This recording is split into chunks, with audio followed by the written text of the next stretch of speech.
அனைவருக்கும் அன்பு வணக்கம்.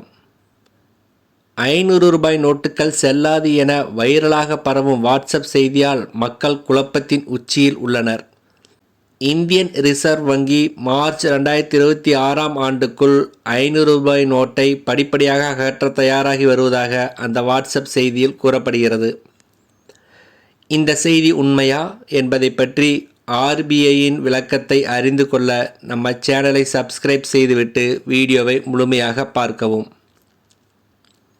வாட்ஸ்அப் மூலம் வைரலான செய்தி என்னவெனில், வரும் செப்டம்பர் 30ஆம் தேதிக்குள் 75% ஏடிஎம்களிலிருந்து 500 ரூபாய் நோட்டுகளையும், மார்ச் 31, 2026ஆம் ஆண்டுக்குள் 90% ஏடிஎம்களிலிருந்து 500 ரூபாய் நோட்டுகளையும் படிப்படியாக அகற்றுமாறு அனைத்து வங்கிகளுக்கும் ரிசர்வ் வங்கி உத்தரவிட்டுள்ளதாக கூறுகிறது.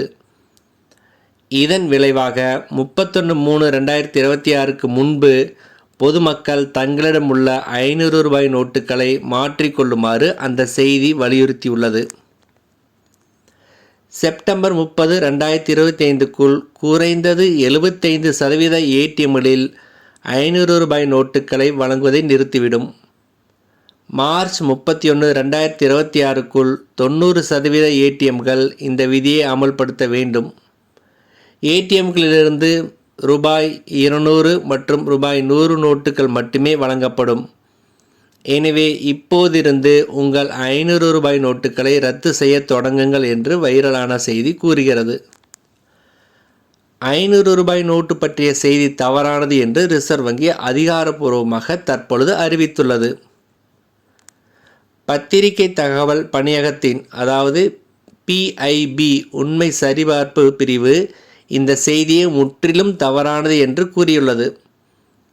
ரிசர்வ் வங்கி அத்தகைய எந்த உத்தரவையும் பிறப்பிக்கவில்லை என்றும் 500 ரூபாய் நோட்டுகளின் பரிவர்த்தனைகள் முற்றிலும் செல்லுபடியாகும் என்றும் தெளிவுபடுத்தியுள்ளது. இது போன்ற தவறான தகவல்களுக்கு மக்கள் பலியாக வேண்டாம் என்றும், ஒரு செய்தியை பகிர்வதற்கு முன் அதன் உண்மைத்தன்மையை உறுதிப்படுத்தி கொள்ள வேண்டும் என்றும் அந்த அமைப்பு எச்சரித்துள்ளது. இதுவரை ரிசர்வ் வங்கியிடமிருந்து 500 ரூபாய் நோட்டின் நிலை அல்லது புழக்கத்தில் எந்த மாற்றமும் ஏற்படுவதற்கான அதிகாரப்பூர்வ அறிக்கை அல்லது சுற்றறிக்கை எதுவும் வெளியிடப்படவில்லை. நாடு முழுவதும் உள்ள அனைத்து பரிவர்த்தனைகளுக்கும் 500 ரூபாய் நோட்டு ஏற்றுக்கொள்ளத்தக்கதாகவே உள்ளது என கூறியுள்ளது. கடந்த ஏப்ரலில் வெளியிடப்பட்ட ரிசர்வ் வங்கியின் சுற்றறிக்கையின் காரணமாக குழப்பம் ஏற்பட்டிருக்கலாம்.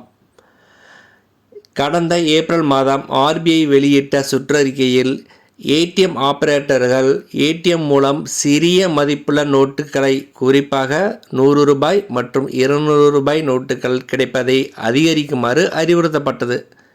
இந்த அறிக்கை சில விசமிகளால் தவறாக சித்தரிக்கப்பட்டு தவறான செய்தி பரப்பப்பட்டிருக்கலாம் என தெரிகிறது.